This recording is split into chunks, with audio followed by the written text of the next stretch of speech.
सभी को नमस्कार।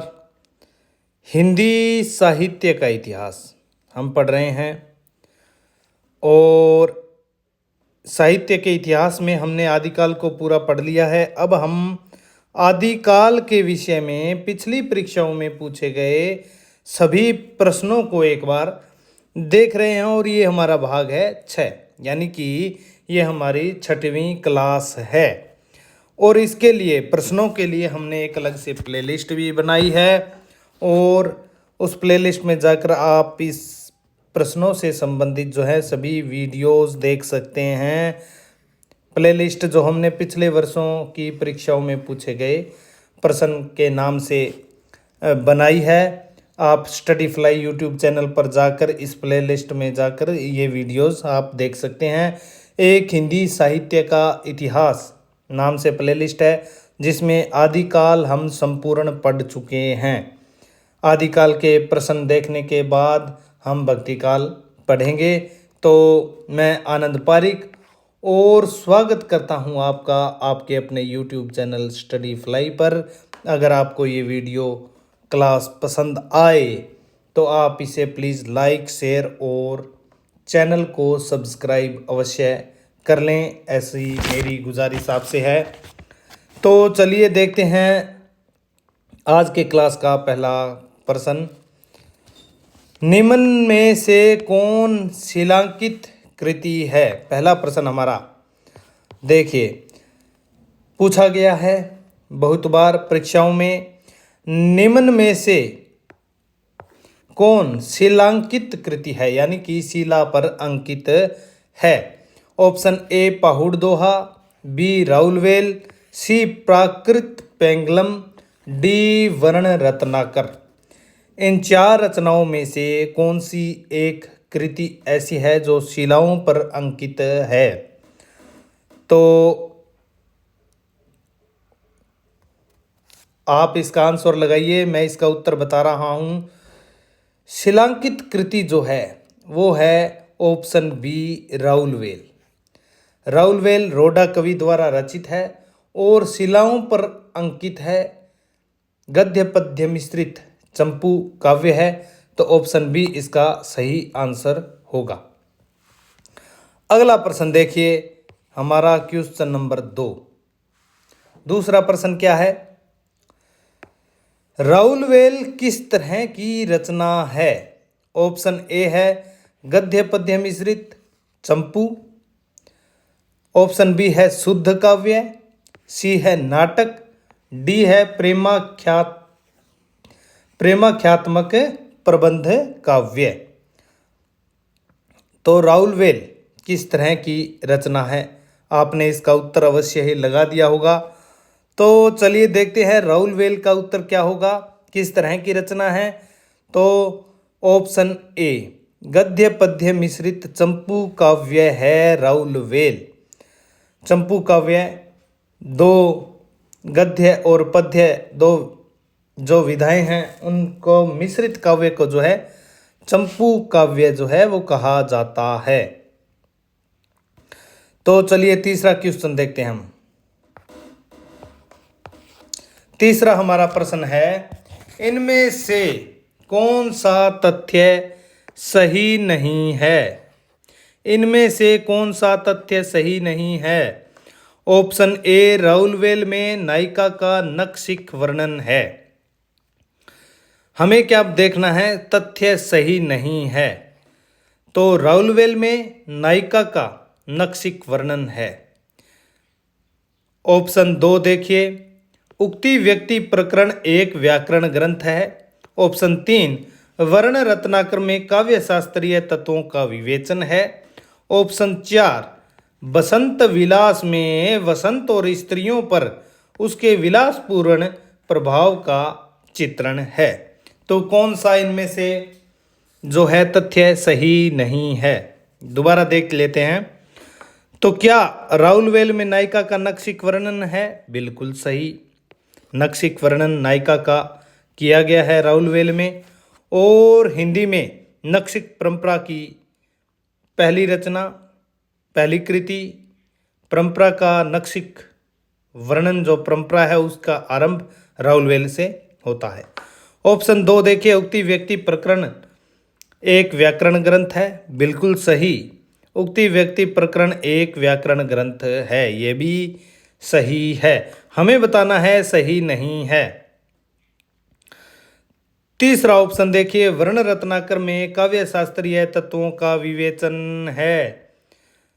तो क्या वर्ण रत्नाकर में काव्य शास्त्रीय तत्वों का विवेचन है? बिल्कुल नहीं है, और यही जो है तथ्य सही नहीं है, और यही हमारा उत्तर होगा।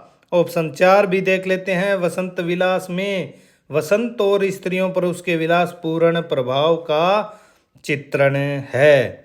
तो ये भी हमारा ऑप्शन सही है, वसंत विलास में बसंत और स्त्रियों पर उसके विलासपूर्ण प्रभाव का चित्रण किया गया है। तो ऑप्शन 3 जो है वो इसका सही आंसर होगा, क्योंकि ये तथ्य गलत है। तो ये सब हमने आदिकाल हिंदी साहित्य के इतिहास के आदिकाल में ये चीज़ें हम पढ़ चुके हैं। अगर आप वो क्लासेस देखना चाहें तो हिंदी साहित्य का इतिहास हमारी प्लेलिस्ट में जाएंगे तो लौकिक साहित्य, उसमें हमने लौकिक साहित्य पढ़ा है। लौकिक साहित्य, लौकिक साहित्य उसमें हमने पढ़ा है क्लास संख्या 18 से 23 तक, जिसमें राउल वेल, उक्ति व्यक्ति प्रकरण, वर्ण रत्नाकर जो गद्य रचनाएं हैं वो भी हमने पढ़ी हैं, बसंत विलास, इसके अलावा संदेश रासक, विद्यापति, अमीर खुसरो, जो सभी लौकिक साहित्य के अंतर्गत आते हैं। तो 18 से 23 नंबर क्लास आप देख सकते हैं इनके बारे में विस्तार से पढ़ने के लिए। तो चलिए आगे देखते हैं। हमारा क्वेश्चन प्रश्न है हमारा 4 नंबर, राउल वेल के विषय में कौन सा कथन या तथ्य जो है वो सही नहीं है? तो ऑप्शन 1 है, इसका रचयिता जो है रोडा नामक कवि माना जाता है। तो तथ्य सही नहीं है, बताना है। आप आंसर लगाइए, आप वीडियो को पॉज करके जो है उत्तर लगा सकते हैं।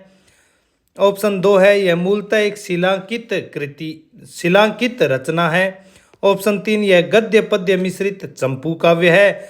और ऑप्शन 4, इसमें राउल नामक नायक का शौर्य वर्णन है। कौन सा तथ्य सही नहीं है? तो आपने उत्तर इसका लगा दिया होगा। अब हम इसका उत्तर देखते हैं। देखिए, तथ्य सही नहीं है। जो गलत एक बात है राउल वेल के विषय में, एक तथ्य यहाँ पर गलत दिया गया है, वही हमारा सही उत्तर है। तो राउल वेल के विषय में कौन सा तथ्य सही नहीं है? ऑप्शन 1 है, इसका रचयिता रोडा नामक कवि माना जाता है। बिल्कुल, राउल वेल की रचना रोडा ने की, तो ये तो सही है।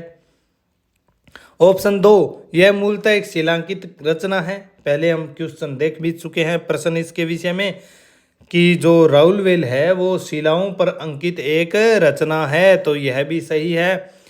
और यह गद्य पद्य मिश्रित चंपू काव्य है, तो तीसरा ऑप्शन भी सही है। इसमें राउल नामक नायक का शौर्य वर्णन है। बिल्कुल गलत तथ्य है, और यही हमारा उत्तर होगा। इसमें राउल नामक नायक का शौर्य वर्णन नहीं है। राउल नामक नायिका का ही जो नक्शिक वर्णन इसमें किया गया है, और नक्शिक परंपरा का आरंभ जो है हिंदी साहित्य में राउल वेल से माना जाता है। देखिए, विस्तार से देखिए, इस रचना में राउल नामक नायिका का नक्शिक वर्णन हुआ है। राउल वेल में कलचुरी शासक के किसी सामंत की 7 नायिकाओं, जिसमें प्रथम जो है नायिका महाराष्ट्रियन का नक्शिक वर्णन हुआ है। मुख्य नायिका राउल है। हिंदी में नक्शिक परंपरा का यह प्रथम काव्य है। परंपरा का आरंभ मानिए आप। यह काव्य धार यानी कि धारावती से उपलब्ध शिलाखंड पर अंकित है।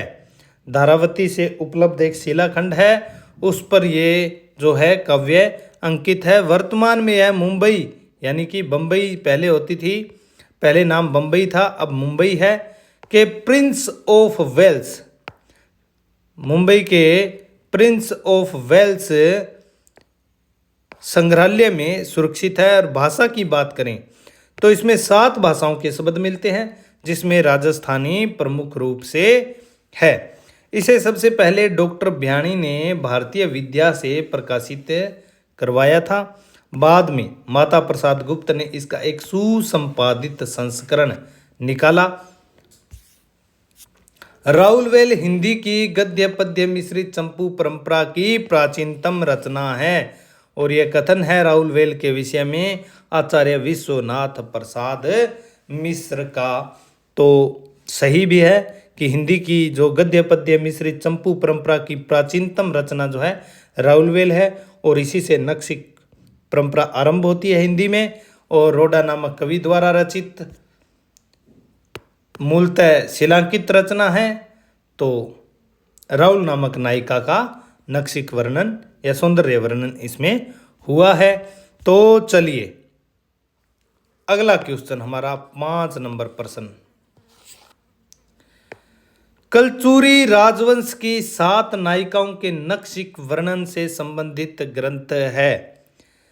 तो ये तो अभी तक आपको समझ में आ ही गया होगा, तो देख लेते हैं। लेकिन थोड़ा सा ऑप्शन ए उक्ति व्यक्ति प्रकरण, बी राउल बेली, सी कुवल्यमाला कथा और डी वर्ण रत्नाकर।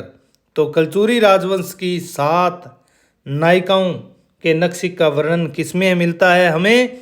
तो ऑप्शन बी राउल वेली में जो है कलचुरी राजवंश की 7 नायिकाओं का वर्णन हमें मिलता है, नक्शिक वर्णन।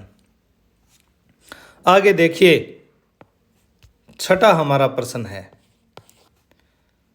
कुवल्यमाला कथा के लेखक है। कुवल्यमाला कथा के लेखक कौन है?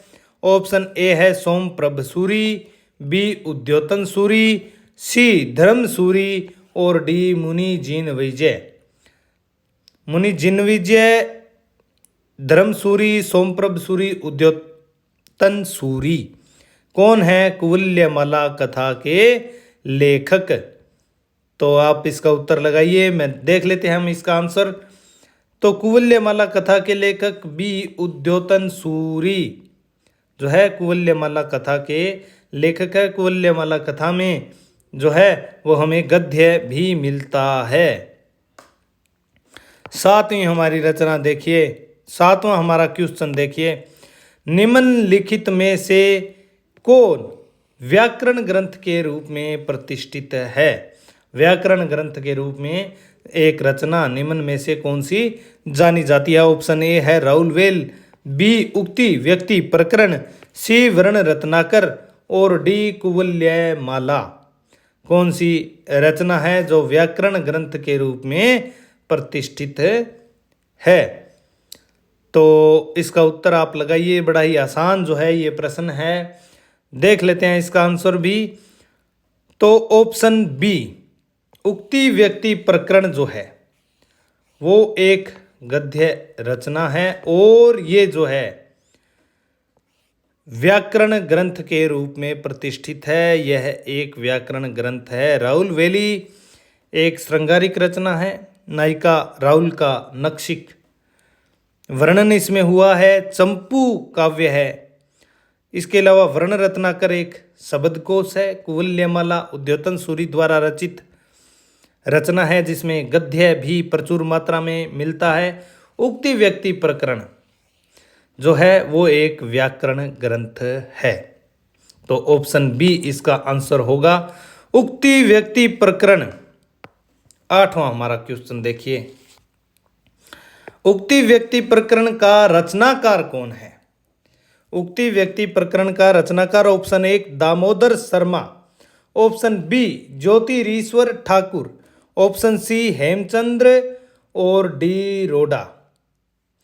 Damodar Sharma option A, B Jyotirishwar Thakur, C Hemchandra, D Roda कवि।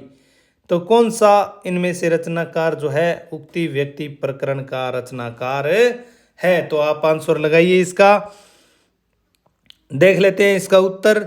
8वां हमारा प्रश्न, उक्ति व्यक्ति प्रकरण का रचनाकार जो है वो है दामोदर शर्मा।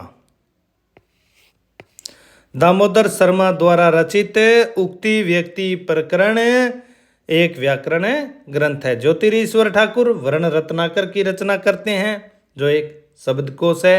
मैथिली भाषा में रचित गद्य रचना रोडा राउलवेल और हेमचंद्र सिद्ध हेमचंद्र शब्दानुशासन लिखते हैं।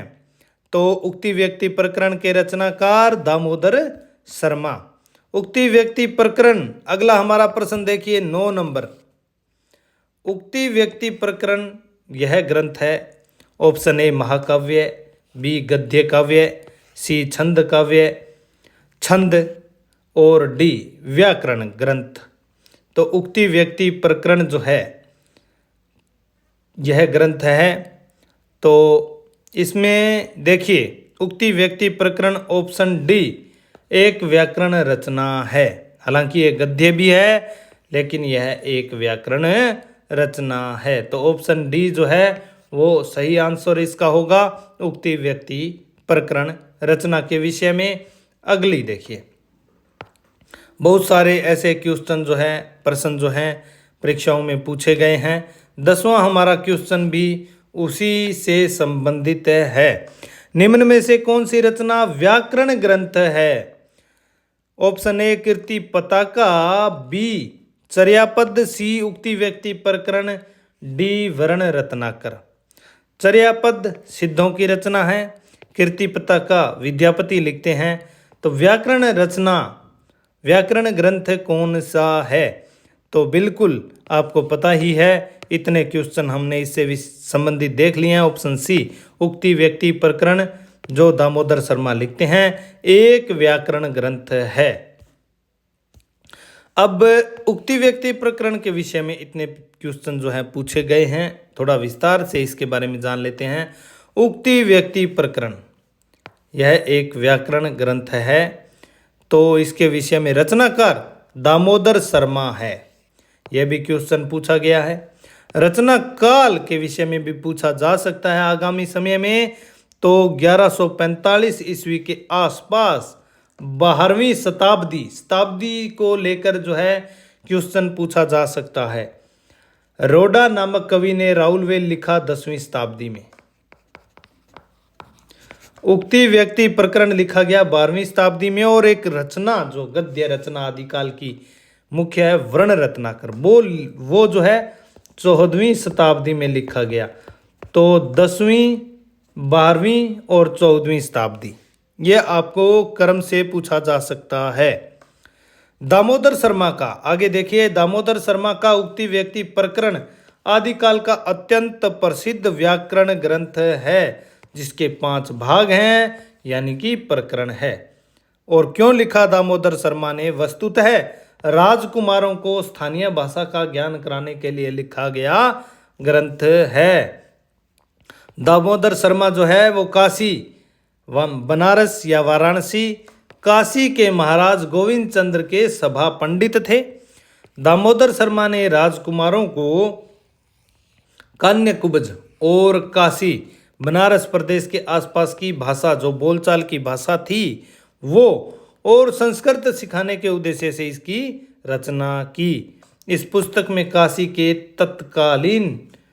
की जो तत्कालीन भाषा है उसका परिचय हमें मिलता है। तो ऐतिहासिक महत्व भी इसका है और एक व्याकरण ग्रंथ है जो उस समय काशी बनारस के आसपास की भाषा थी वो सिखाने के लिए और संस्कृत सिखाने के लिए दामोदर शर्मा ने राजकुमारों को संस्कृत और काशी प्रदेश के आसपास की भाषा सिखाने के लिए इसकी रचना की। तो चलिए उक्ति व्यक्ति प्रकरण के बारे में देख लिया हमने। और हमारा 11वां प्रश्न क्या है? इनमें से किस विकल्प में रचना और रचनाकार सुमेलित नहीं है? रचना और रचनाकार का सुमेलन नहीं हुआ है कौन से विकल्प में? ऑप्शन 1 वर्ण रत्नाकर ज्योतिरीश्वर ठाकुर। ऑप्शन दूसरा है परमाल रासो दलपत विजय। ऑप्शन 3 है शब्दानुशासन हेमचंद्र और 4 है उक्ति व्यक्ति प्रकरण दामोदर शर्मा। तो कौन सा सुमेलित नहीं है। उत्तर लगाइए आप। तो हमारे 11वें प्रश्न का हम उत्तर देख लेते हैं। देखिए, वर्ण रत्नाकर ज्योतिरीश्वर ठाकुर ने लिखा मैथिली गद्य, ये रचना है, 14वीं शताब्दी की रचना है। परमाल रासो दलपत विजय। अब परमाल रासो जो है वो दलपत विजय ने नहीं लिखा। परमाल रासो लिखने वाले हैं जगनिक।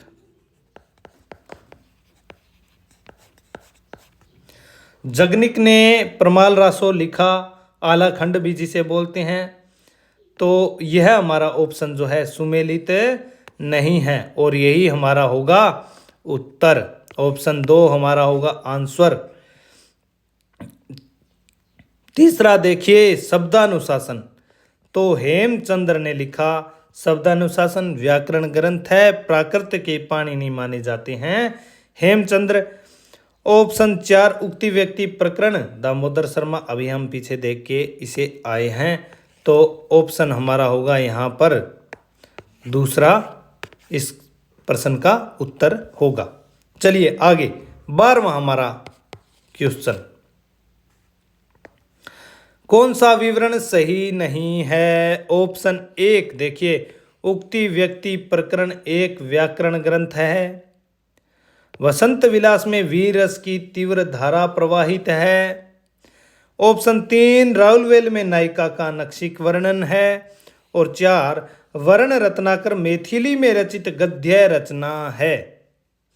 तो बिल्कुल अभी तक हमने जितना पढ़ा है उस हिसाब से ही आपने इसका आंसर लगा लिया होगा। तो देखिए उत्तर देखते हैं। उक्ति व्यक्ति प्रकरण एक व्याकरण ग्रंथ है, बिल्कुल सही। यह एक व्याकरण ग्रंथ है, दामोदर शर्मा द्वारा रचित है। काशी और उसके आसपास के प्रदेश की भाषा सिखाने के लिए राजकुमारों को यह रचित है।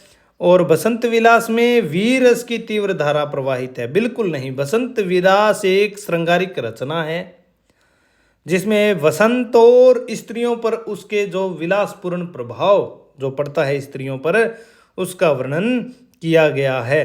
तो यह विवरण बिल्कुल सही नहीं है, यह कथन गलत है और गलत होने के कारण ही यह हमारा आंसर होगा। राउलवेल में, अगला देख लेते हैं तीसरा ऑप्शन, राउलवेल में नायिका के नक्शिक का वर्णन है, बिल्कुल सही है। वर्ण रत्नाकर मैथिली में रचित गद्य रचना है, ज्योतिरीश्वर ठाकुर द्वारा रचित है। तो यह भी सही है, यह भी सही है, यह भी सही है। 2 नंबर ये गलत है और यही हमारा उत्तर होगा। चलिए 13वां क्वेश्चन देखिए। किस विकल्प में रचना और रचनाकार सुमेलित नहीं है? तो बिल्कुल वैसा ही क्वेश्चन यह है जैसा पिछला हमने देखा था 12वां। 13वां हमारा क्वेश्चन देखिए, रचना दी गई है और रचनाकार, और कौन सा जो है सुमेलित नहीं है। ऑप्शन 1 वर्ण Ratnakar Jyotirishwar Thakur. Option 2 Ukti Vyakti Prakaran Govind Chandra. Option 3 Visal Devraso Narpati Nalhe. Option 4 जो है वो है देवसेन, श्रावकाचार देवसेन। तो कौन सा सुमेलित नहीं है? आपने इसका आंसर लगा लिया होगा। उत्तर बड़ा ही आसान है, हम देख लेते हैं। देखिए ऑप्शन 1 है वर्ण रत्नाकर ज्योतिरीश्वर ठाकुर, बिल्कुल सही। वर्ण रत्नाकर मैथिली गद्य की रचना और ज्योतिरीश्वर ठाकुर इसके रचयिता। उक्ति व्यक्ति प्रकरण गोविंद चंद्र। देखिए यहाँ गड़बड़ हो गई है, गोविंद चंद्र ने उक्ति व्यक्ति प्रकरण नहीं लिखा है, दामोदर शर्मा की रचना है। उक्ति व्यक्ति प्रकरण एक व्याकरण ग्रंथ है, दामोदर शर्मा की रचना है। दामोदर शर्मा सभा पंडित थे गोविंद चंद्र के, और ये काशी के राजा थे। और गोविंद चंद्र के जो राजकुमार थे उनको काशी व उसके आसपास की भाषा सिखाने के लिए उक्ति व्यक्ति प्रकरण रचित है, व्याकरण रचना है। ऑप्शन 3 देखिए, तो ये सुमेलित नहीं है, 2 नंबर ही, और यही हमारा उत्तर होगा। तीसरा भी देख लेते हैं, बिसल देव रासो। रासो रचना है, नरपति नाले इसके रचनाकार हैं। श्रावकाचार देवसेन, श्रावकाचार हिंदी की पहली रचना और देवसेन इसके रचयिता, बिल्कुल सही, ये तीनों सही हैं और ये गलत है और ये हमारा उत्तर है। देखिए सभी के विषय में हमने थोड़ा थोड़ा देख लिया है। अब हम वर्ण रत्नाकर के बारे में भी बार बार जो है पूछा जा रहा है, तो इसके बारे में थोड़ा विस्तार से देखिए। वर्ण रत्नाकर यह एक शब्दकोश है। रचनाकार ज्योतिरीश्वर ठाकुर ये मैथिली के कवि थे। जिस तरह से विद्यापति मैथिली के कवि थे, ज्योतिरीश्वर ठाकुर भी मैथिली के कवि थे। रचना काल 14वीं शताब्दी, द्विवेदी जी का मत है, सर्वमान्य मत है। वर्ण रत्नाकर एक विश्वकोशात्मक मैथिली भाषा का विश्वकोश जो है रचना है, विश्वकोशात्मक रचना है। वर्ण रत्नाकर को मैथिली का विश्वकोश भी कहा जाता है। ये कथन मोस्ट होगा आपके लिए। और यह मैथिली गद्य की रचना है। मैथिली आदिकालीन गद्य में मैथिली गद्य रचना, आदिकालीन गद्य साहित्य में इसे हम पढ़ते हैं। तो वर्ण रत्नाकर ज्योतिरीश्वर ठाकुर द्वारा रचित मैथिली के कवि थे। 14वीं शताब्दी रचना काल इसका है एक विश्वकोशात्मक रचना है, मैथिली का विश्वकोश माना जाता है। तो चलिए अगला हमारा प्रश्न देखिए, 14वां हमारा क्वेश्चन है, निम्नलिखित में से कौन सी रचना शिलांकित है। दोबारा से देखिए, बहुत बार पूछा गया क्वेश्चन है, शिलांकित रचना है। उत्तर आपको पता है, ऑप्शन 1 वर्ण रत्नाकर, बी दूसरा ऑप्शन विकल्प 2 है बसंत विलास, तीसरा विकल्प उक्ति व्यक्ति प्रकरण और चौथा राउल वेल। तो शिलांकित रचना ऑप्शन 4 राउल वेल, इसके बारे में बहुत विस्तार से हम देख चुके हैं। 15वां हमारा क्वेश्चन देखिए, इनमें से कौन सी रचना आदिकाल के गद्य साहित्य की नहीं है। आदिकाल में गद्य साहित्य भी लिखा गया और इनमें से कौन सी रचना जो है वो आदिकाल के गद्य साहित्य की नहीं है। विकल्प 1 देखिए वर्ण रत्नाकर, दूसरा राउल वेल, तीसरा श्रावकाचार और चौथा उक्ति व्यक्ति प्रकरण। तो कौन सी आदिकाल के गद्य साहित्य की नहीं है। तो आप इसका उत्तर लगाइए, हम इसका उत्तर देख लेते हैं। 15वां हमारा क्वेश्चन, वर्ण रत्नाकर ज्योतिरीश्वर ठाकुर 14वीं शताब्दी मैथिली गद्य की रचना है। मैथिली गद्य की रचना, तो वर्ण रत्नाकर गद्य रचना है। राउल वेल जो है गद्य पद्य मिश्रित है। चंपू काव्य है तो राउल वेल भी गद्य रचना है।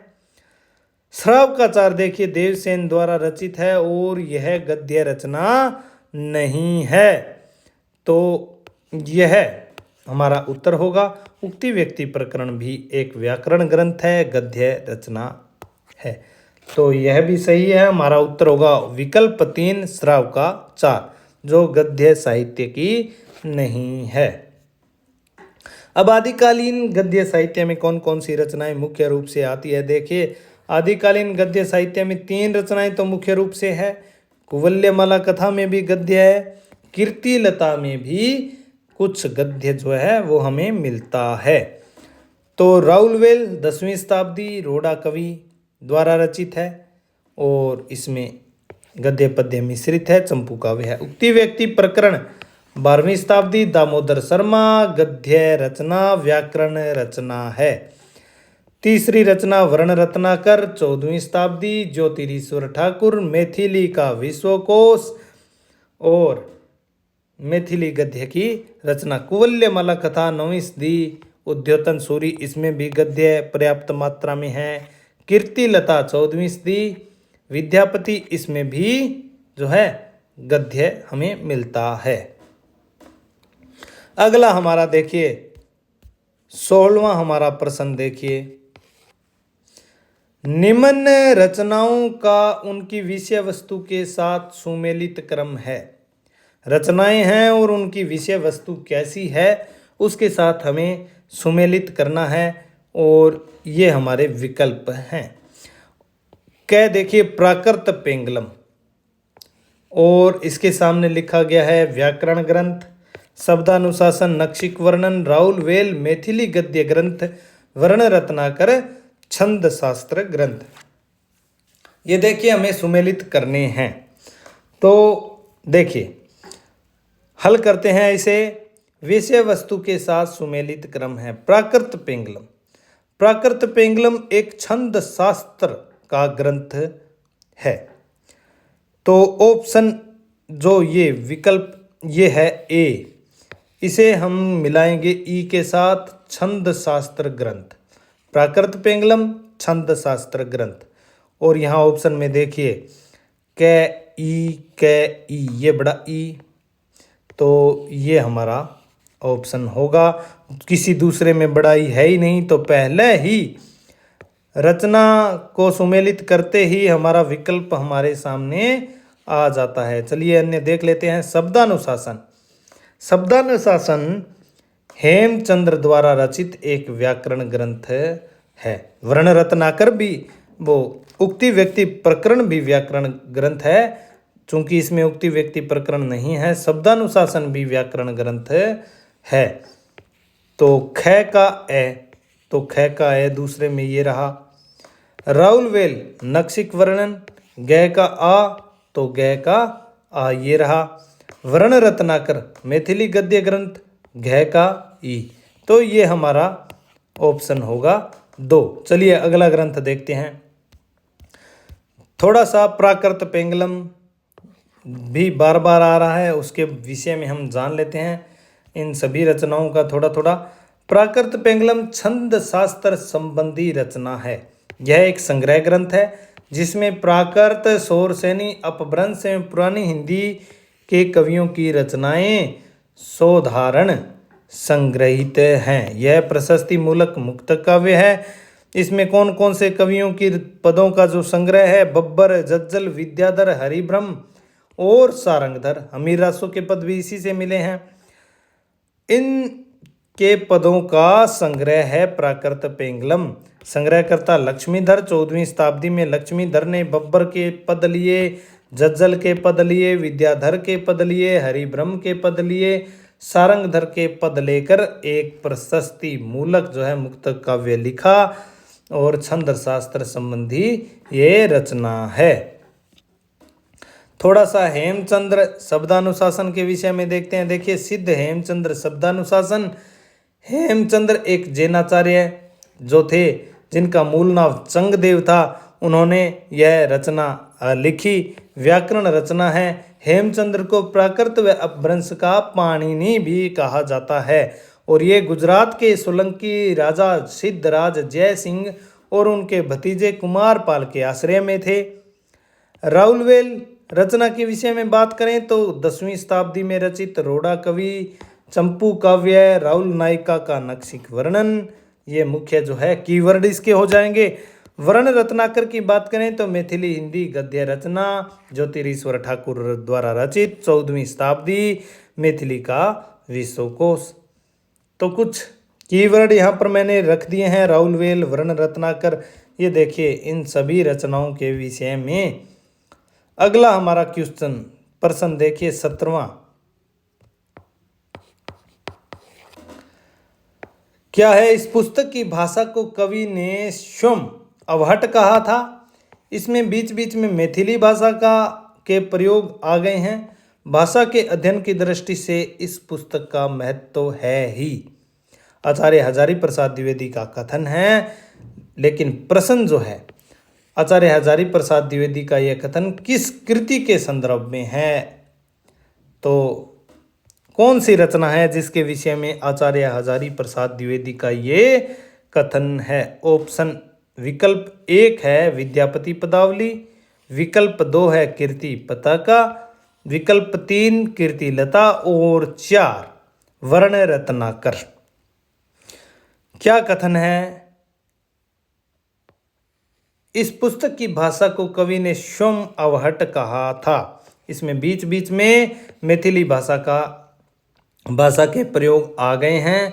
भाषा के अध्ययन की दृष्टि से इस पुस्तक का महत्व है ही। तो आचार्य हजारी प्रसाद द्विवेदी का कथन किस कृति के संदर्भ में है? विद्यापति पदावली, कीर्ति पताका, कीर्ति लता या वर्ण रत्नाकर? तो आप इसका उत्तर लगाइए। हम इसका उत्तर देख लेते हैं। देखिए ऑप्शन होगा 3, कीर्ति लता के विषय में हजारी प्रसाद द्विवेदी जी का ये कथन है, क्योंकि कीर्ति लता में ही विद्यापति ने अपनी भाषा को अवहट कहा है। देखिए कीर्ति लता की भाषा को विद्यापति ने अवहट कहा है, और उसमें कहा है उन्होंने, देसिल बहना सब जन मीठा, तै तै सन जंपो बैठा। देखिए अपना देश और अपनी भाषा जो है वो सबको प्रिय है। कीर्ति लता की भाषा जो है अवहट है, और ये जो बच्चन सिंह की पुस्तक में हमें मिलता है। बच्चन सिंह की पुस्तक में आपको ये कथन मिल जाएगा। डॉक्टर बच्चन सिंह, हिंदी साहित्य का दूसरा इतिहास। तो देसिल बैना सब जन मीठा, तै तै सन जपो अवहट्टा, यानी अपना देश और अपनी भाषा सबको मीठी लगती है। कीर्ति लता और कीर्ति पताका की भाषा जो है अवहट में रचित रचना ये है विद्यापति द्वारा।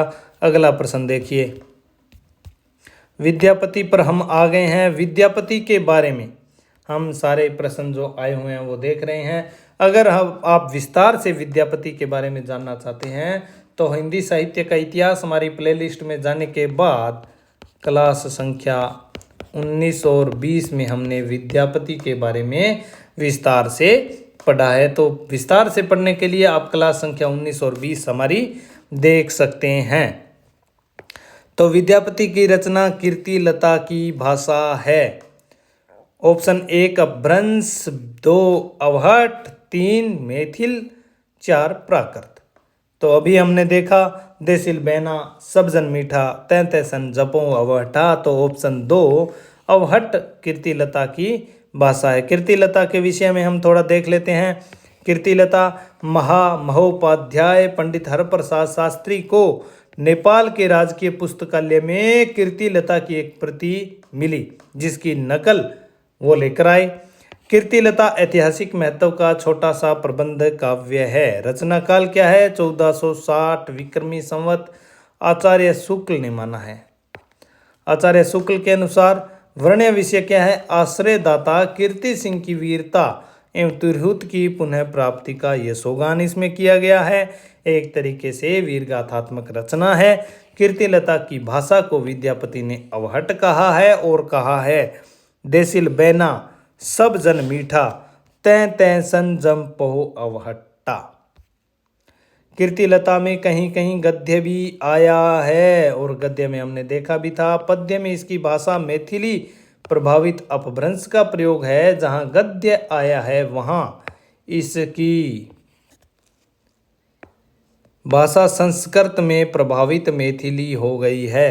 कीर्ति लता में कवि ने स्वयं को खेलन कवि कहा है। इससे स्पष्ट होता है कि ये जो चरित नायक के संव्यसक थे, चरित नायक यानी कि राजा कीर्ति सिंह के संव्यसक यानी कि हम उम्र थे, और खेलन कवि इसीलिए कहा है। तो ये आपके लिए मोस्ट होगा। आगे देखिए, कीर्ति लता के विषय में सब कुछ हम स्पष्ट कर लेते हैं। कीर्ति लता प्रचलित चरित काव्यों से किंचित भिन्न शैली, कथा काव्य की शैली एवं संक्रांतिकालीन भाषा की दृष्टि से यह रचना महत्वपूर्ण रचना है। हजारी प्रसाद द्विवेदी ने कीर्ति लता को भृंग भृंगी संवाद कहा है। तो ये मोस्ट होगा। किसने कीर्ति लता को भृंग भृंगी संवाद कहा? तो हजारी प्रसाद द्विवेदी जी ने। और पृथ्वीराज रासो को इन्होंने सुख सुखी संवाद जो है वो कहा था, वो हम आगे देखेंगे। भृंग भृंगी संवाद कहा हजारी प्रसाद द्विवेदी जी ने कीर्ति लता को। छंद इसमें देखिए, छंद पदड़िया बंद शैली का प्रयोग है। तो ये हुआ कीर्ति लता के विषय में, भाषा इसकी अवहट है। चलिए अगला क्वेश्चन देखते हैं। 19वां हमारा प्रश्न, आचार्य शुक्ल के अनुसार किस रचना के आधार पर विद्यापति मैथिल कोकिल कहलाए? विद्यापति के विषय में प्रश्न है। आचार्य शुक्ल के अनुसार किस रचना के आधार पर विद्यापति मैथिल कोकिल कहलाए? ऑप्शन 1 पदावली, 2 नंबर विकल्प कीर्ति लता, कीर्ति पताका, लिखनावली। चारों रचनाएं विद्यापति की। और किस रचना के आधार पर वो मैथिल कोकिल कहलाए। तो उत्तर देखिए, बड़ा ही आसान प्रश्न है। ऑप्शन 1 पदावली। पदावली के जो है माधुर्य के कारण मैथिल कोकिल ये कहलाए थे। 20वां हमारा क्वेश्चन देखिए, विद्यापति इनमें से किस रचना के आधार पर मैथिल कोकिल कहलाए? बहुत बार पूछा गया प्रश्न। देखिए, ऑप्शन 1 पदावली, ये अलग पेपर में पूछा गया। ऑप्शन बी कीर्ति पताका, कीर्ति लता, उपर्युक्त सभी। तो पदावली के रचना के आधार पर जो है वो मैथिल कोकिल कहलाए थे। अगली हमारा जो क्वेश्चन देखिए, 21 नंबर हमारा प्रश्न है, इनमें से कौन सा कवि अभिनव जयदेव की उपाधि से विभूषित है? Abhinav Jaydev. Option A Vidyapati, B Surdas, C Nanddas, D Kumbhandas. कौन सा एक अभिनव जयदेव की उपाधि से विभूषित है? तो इसका उत्तर आपने लगा दिया होगा। देखिए, इसका आंसर होगा ऑप्शन ए विद्यापति। विद्यापति अभिनव जयदेव की उपाधि से विभूषित हैं। अब हम विद्यापति की उपाधियां देख लेते हैं। इससे संबंधित बहुत से क्वेश्चन जो है वो परीक्षाओं में पूछे जाते रहे हैं। तो सबसे पहली मैथिल कोकिल। मिथिला के विद्वानों के द्वारा मैथिली भाषा में पदावली की रचना के कारण मैथिल कोकिल कहलाए। आचार्य रामचंद्र शुक्ल ने भी लिखा है कि पदावली की सरसता के कारण मैथिल कोकिल इनकी उपाधि विद्वानों ने दी। अभिनव जयदेव दूसरी उपाधि इनकी देखिए, जयदेव संस्कृत में गीत गोविंद की रचना करते हैं और उसी गीति परंपरा के कारण जो है इन्हें अभिनव जयदेव आश्रयदाता शिव सिंह ने यह उपाधि इन्हें दी, क्योंकि गीति परंपरा जो जयदेव की थी, जो संस्कृत के कवि थे, उसी गीति परंपरा को इन्होंने आगे बढ़ाया और अभिनव जयदेव इनकी उपाधि आश्रयदाता इनके शिव सिंह, जिनके आश्रय में कीर्ति पताका इन्होंने लिखी, उन्होंने यह उपाधि दी। अगली उपाधि देखिए, पंचदेव उपासक हरप्रसाद शास्त्री ने, जातीय कवि अपरूप का कवि डॉक्टर बच्चन सिंह ने, दशावधान दिल्ली के शासक ने कहा 10 तरीके से जो कार्यों का अवधान साधने वाला 10 तरीकों से। तो खेलन कवि कीर्ति लता में अभी हमने पीछे जिक्र इसका किया था कि खेलन कवि सोम ने कहा चरित नायक के संव्यसक थे। कीर्ति सिंह के आश्रय में कीर्ति लता लिखी और कीर्ति सिंह के जो है हम उम्र होने के कारण सोम ने खेलन कवि कहा चरित नायक का। कुछ कवि बाबूराम सक्सेना व हरप्रसाद शास्त्री ने इन्हें कुछ कवि कहा। नायिका के कुचों को इन्होंने कनक शंभू कहा है। तो आगे देखिए, डॉक्टर राम कुमार वर्मा ने विद्यापति की निम्नलिखित 16 उपाधियों का उल्लेख किया है। एक देखिए, अभिनव जयदेव, दशावधान कवि, कवि शेखर, नवकवि शेखर, कवि कंठाहार, सुकवि कंठाहार, कवि रत्न, कवि वर, कवि रंजन, सरस कवि, खेलन कवि। सोम ने कहा है सुकवि, महाराज पंडित, राज पंडित, कंठाहार। अब यहाँ पर 5 उपाधियां जो है विद्यापति की रचनाओं में हमें मिलती हैं। तो वो 5 उपाधियां कौन कौन सी हैं? देखिए, एक तो कवि शेखर है, ये मोस्ट मानिए आप, क्योंकि हमें 5 उपाधियों का पता जो है विद्यापति की लिखी हुई पुस्तकों से चलता है। राम कुमार वर्मा ने 16 मानी हैं, अलग अलग विद्वानों ने 7 उपाधियां हमने देख ली। तो 5 उपाधियां वो कौन कौन सी हैं जो विद्यापति की पुस्तकों से हमें पता लगता है, वो और आप देख लीजिए। तो कवि शेखर का हमें पता लगता है, दशावधान, पंचानन, पंचानन इसमें उपाधि, दशावधान पंचानन इसमें नहीं है, राम कुमार वर्मा ने नहीं दी है उपाधि। कंठाहार, इसके अलावा कंठाहार नहीं, कवि कंठाहार ये उपाधि, 6ठी उपाधि। और अभिनव जयदेव, ये भी खेलन कवि तो मिलती ही है, तो एक पंचानन, एक हमें मिलेगी पंचानन।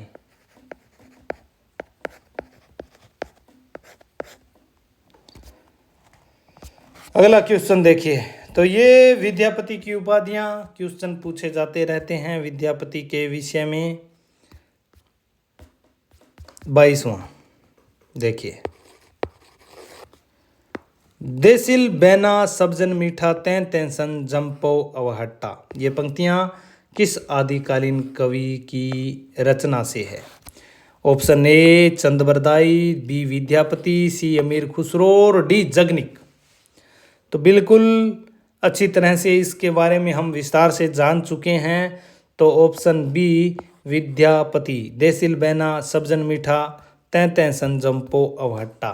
23वां हमारा प्रश्न देखिए, वही है। बस बात यह है कि बार बार पूछे जाते रहते हैं। कई क्वेश्चन मैंने एक जैसे छोड़ भी दिए हैं, लेकिन फिर भी देसिल बैना सब्जन मीठा यह प्रसिद्ध उक्ति किसने कही? विद्यापति ने कही। ऑप्शन ए इसका सही होगा। और कीर्ति लता में कही। कीर्ति लता में देसिल बैना सब्जन मीठा तैं तैं सन जंपो अवहट्टा। अवहट्ट को देश, अपना देश और अपनी भाषा सबको अच्छी लगती है और अवहट्ट कीर्तिलता की भाषा है। कीर्तिलता की भाषा को विद्यापति ने अवहट्ट कहा। देसिल बैना सब्जन मीठा तैं तैं सन जपो अवहट्टा। कीर्तिलता में कवि ने स्वयं को खेलन कवि कहा। इससे स्पष्ट होता है कि चरित नायक के स्वयं वयस्क थे। कीर्तिलता लिखी कीर्ति सिंह के आश्रय में और उनके हम उम्र विद्यापति थे। तो अगला हमारा क्वेश्चन देखिए 23वां। विद्यापति किसके आश्रित कवि थे? Option A Raj Singh, B Narsingh, C Shiv Singh और डी कीर्ति सिंह। तो किसके आश्रित कवि थे? तो यहाँ यह क्वेश्चन जो है वो डिलीट कर दिया गया था जिस बोर्ड के द्वारा एग्ज़ाम लिया गया था उसके द्वारा, क्योंकि शिव सिंह के भी राज्याश्रित थे, कीर्ति सिंह के भी थे। चलो देख लेते हैं किन किन के राज्याश्रित जो है आश्रित रहे थे विद्यापति। आश्रयदाता शासक, विद्यापति के आश्रयदाता शासक कौन कौन हैं? यहाँ देखिए, कीर्ति सिंह कीर्तिलता उनके आश्रय में लिखते हैं समवयस्क थे, खेलन कवि कहा है। देवी सिंह के आश्रय में ये सर्वाधिक समय तक रहे। भव सिंह के आश्रय में भी रहे, शिव सिंह के आश्रय में भी रहे और कीर्ति पताका लिखी। शिव सिंह इनसे 2 वर्ष बड़े थे। नरसिंह के आश्रय में भी रहे और उनके आज्ञा से विभाग सार, जिसमें उत्तराधिकार व दाय भाग की व्यवस्था दी गई है, एक रचना है इनकी विभाग सार, वो इन्होंने नरसिंह के आश्रय में लिखी। तो कीर्ति सिंह, देवी सिंह, भव सिंह, शिव सिंह, नरसिंह। तो यहाँ पर ऑप्शन में सारे ही आ गए हैं। राज सिंह को छोड़कर ये तीनों के आश्रय में रहे, तो ये क्वेश्चन जो है वो डिलीट कर दिया गया। 24वां हमारा प्रश्न देखिए। इनमें से कौन सी रचना आदिकाल की है? ऑप्शन ए देखिए सूरसागर और विद्यापति पदावली, सी बीजक, डी भ्रमर गीत। अब इनमें से कौन सी रचना आदिकाल की है? तो बिल्कुल आसान उत्तर आपने लगा दिया होगा। देख लेते हैं हम। ऑप्शन बी विद्यापति पदावली आदिकाल की रचना है। सूरसागर जो है वो भक्तिकालीन, बीजक कबीर की रचना भक्तिकालीन है और भ्रमर गीत भी सूरदास द्वारा रचित है, सूरसागर भ्रमर गीत। तो ये जो है भक्तिकालीन रचनाएं हैं। विद्यापति पदावली जो है वो आदिकाल की रचना है। अब हम पदावली के विषय में थोड़ा विस्तार से देखते हैं। विद्यापति पदावली महत्वपूर्ण रचना है और इसे छोड़ हम नहीं सकते। थोड़ी सी व्याख्या इसकी देखेंगे। विद्यापति पदावली या इसे पदावली भी कहते हैं। यह विद्यापति के पदों का संग्रह है। इकट्ठे पद, स्फुट पदों का संग्रह, इकट्ठे नहीं लिखे हैं। विद्यापति पदावली कोई स्वतंत्र ग्रंथ नहीं है। विद्यापति की बाल्यावस्था से लेकर वृद्धावस्था तक के विभिन्न अवसरों पर लिखे गए पद इसमें संग्रह कर दिए गए हैं। मतलब इकट्ठे इन्होंने नहीं लिखे हैं।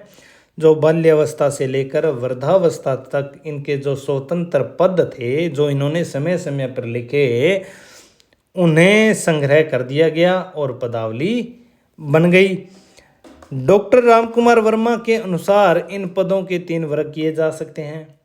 श्रृंगार संबंधी पद भी है, राधा कृष्ण के प्रेम से संबंधित जो पद हैं श्रृंगार संबंधी पद हैं, भक्ति संबंधी पद भी हैं और काल संबंधी विविध पद।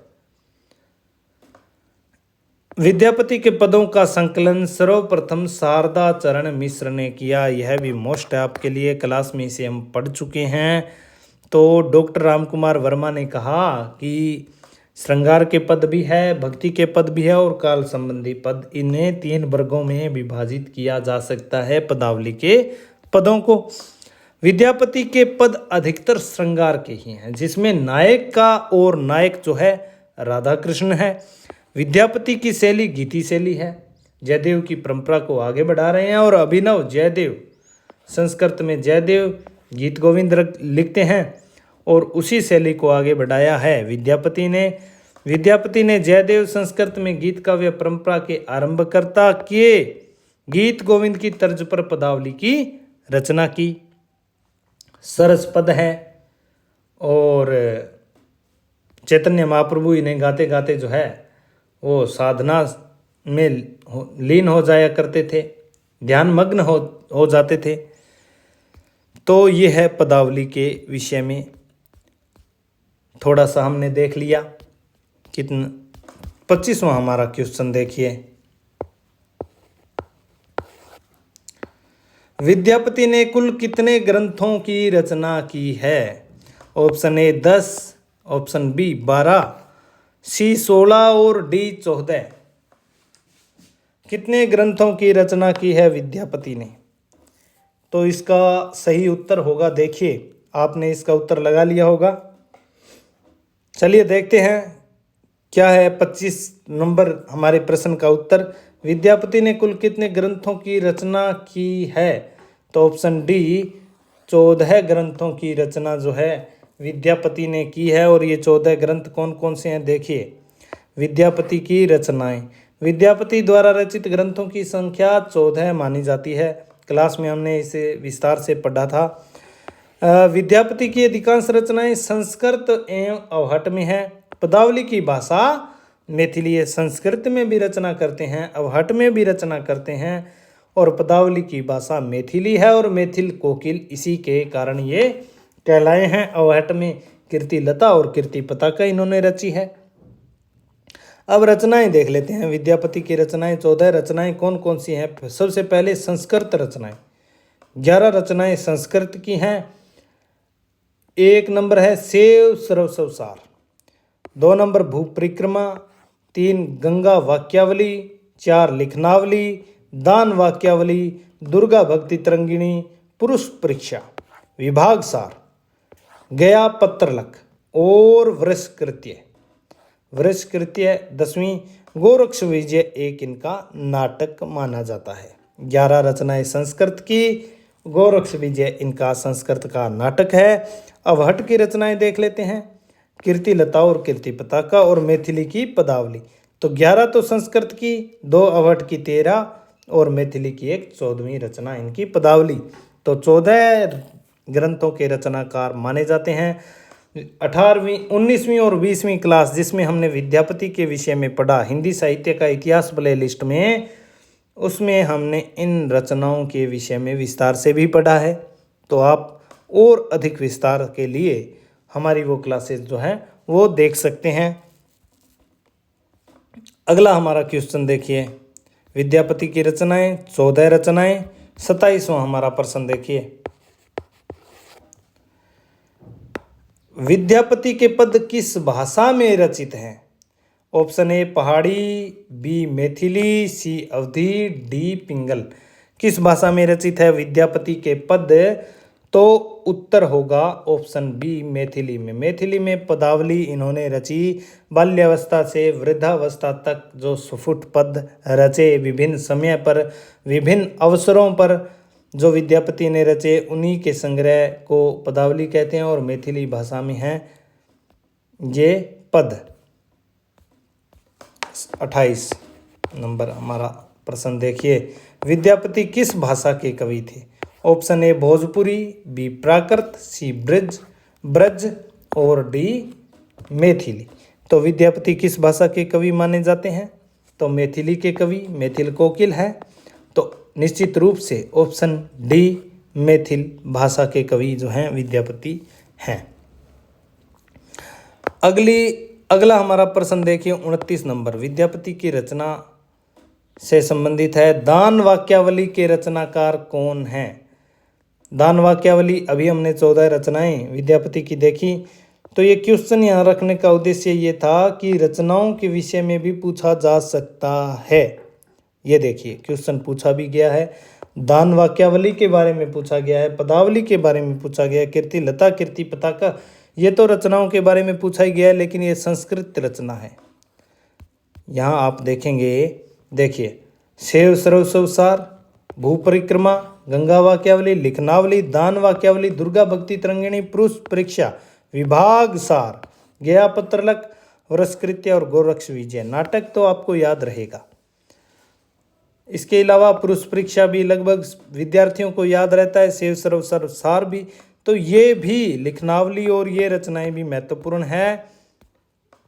इसी को संकेत करने के लिए क्वेश्चन यहाँ रखा था, क्योंकि कीर्ति लता, कीर्ति पताका, पदावली सभी को याद रहती है। दान वाक्यावली, संस्कृत की रचनाओं के विषय में भी क्वेश्चन पूछा जाता है। तो रचना विद्यापति की है निश्चित रूप से। दान वाक्यावली, इसमें क्या है? हस्तिदान, रथदान, स्वर्णदान, तुलादान आदि विविध दानों की विधियां और महत्व को इसमें बताया गया है। तो बिल्कुल क्लास में विस्तार से हमने सभी रचनाओं को देखा था। 30 नंबर हमारा प्रश्न देखिए, विद्यापति की कौन सी रचना अभी तक संपादित होकर प्रकाशित नहीं हुई है? ऑप्शन ए कीर्ति लता, कीर्ति पताका, पदावली, इनमें से कोई नहीं। अब इनमें से एक रचना है जो संपादित होकर प्रकाशित नहीं हुई है, वो रचना कौन सी है? तो चलिए इसका उत्तर देख लेते हैं। तो इसका आंसर होगा ऑप्शन बी कीर्ति पताका, जो संपादित होकर प्रकाशित नहीं हुई है क्योंकि यह अप्राप्य है। नेपाल दरबार से महामहोपाध्याय पंडित हरप्रसाद शास्त्री को एक खंडित प्रतिलिपि इसकी मिली थी, लेकिन यह पूरी तरह से प्राप्त नहीं है, इसलिए संपादित व प्रकाशित नहीं हुई। कीर्ति पताका अवहट की रचना है। रचना काल 1460 विक्रमी संवत आचार्य शुक्ल के अनुसार। इसमें राजा शिव सिंह की वीरता का बखान है। यह अवहट की रचना है। यह पुस्तक अप्राप्य है। इसकी खंडित प्रतिलिपि जो है नेपाल दरबार के पुस्तकालय में है। तो यह अप्राप्य होने के कारण संपादित नहीं हुई, प्रकाशित नहीं हुई। बाकी की रचनाएं कीर्ति लता और पदावली तो बिल्कुल निश्चित रूप से जो है मिलती हैं इनकी। तो 31वां हमारा क्वेश्चन देखिए इसके बाद में, विद्यापति को कृष्ण भक्तों की परंपरा में न समझना चाहिए, यह इनमें से किसका कथन है? किसमें नहीं समझना चाहिए कृष्ण भक्तों की परंपरा में? क्योंकि कई विद्वानों ने इन्हें कृष्ण भक्त माना है पदावली के कारण, क्योंकि राधा और कृष्ण के श्रृंगारिक पद हैं।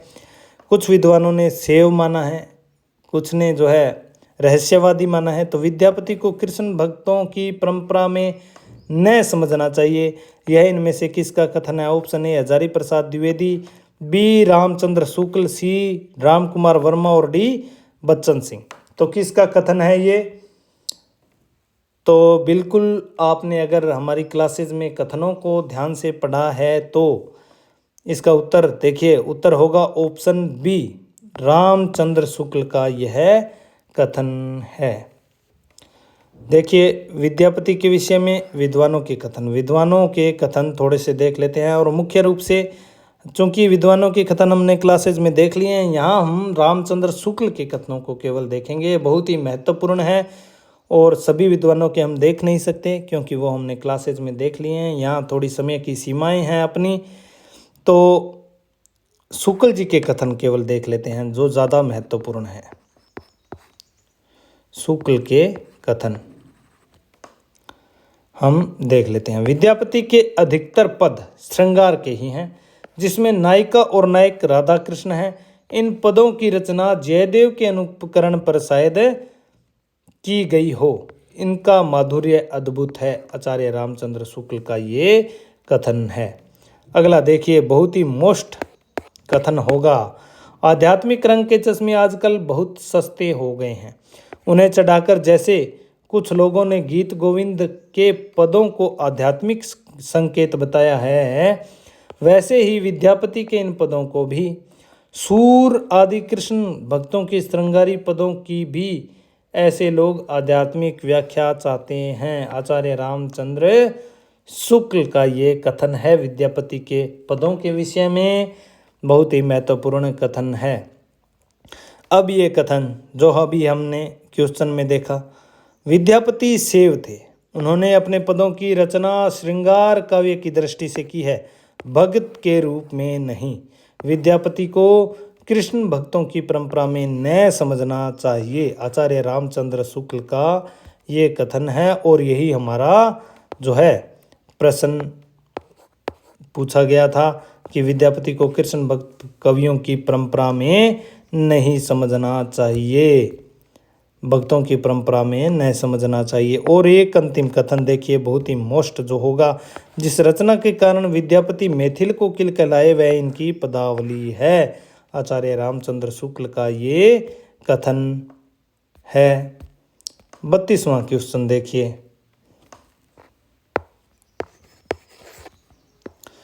काम भाव और शरीर का सौंदर्य उनके यहाँ उत्सव रूप में है। विद्यापति के संदर्भ में यह कथन किसका है? काम भाव और शरीर का सौंदर्य उनके यहाँ उत्सव रूप में है। यह कथन विद्यापति के विषय में किसका है? Option A Ramswaroop Chaturvedi, B doctor Nagendra C Bachchan Singh और डी आचार्य रामचंद्र शुक्ल। किसका यह कथन है? काम भाव और शरीर का सौंदर्य उनके यहाँ उत्सव रूप में है। तो यह कथन उत्तर देख लेते हैं। इसका सही उत्तर होगा रामस्वरूप चतुर्वेदी, ऑप्शन ए।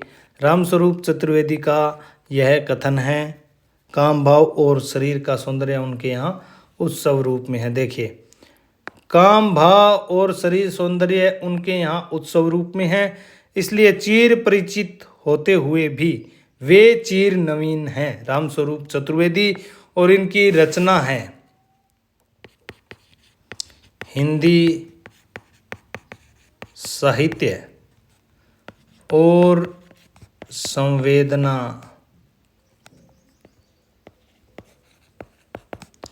का विकास 1986 में रचित है और बहुत ही महत्वपूर्ण इतिहास ग्रंथ है। इसमें से आजकल जो है वो बहुत कथन जो है पूछे जाते रहते हैं। बच्चन सिंह का एक दूसरा इतिहास है उसमें से भी, और डॉक्टर नगेंद्र और रामस्वरूप चतुर्वेदी ये महत्वपूर्ण है। गणपति चंद्र गुप्त भी महत्वपूर्ण है।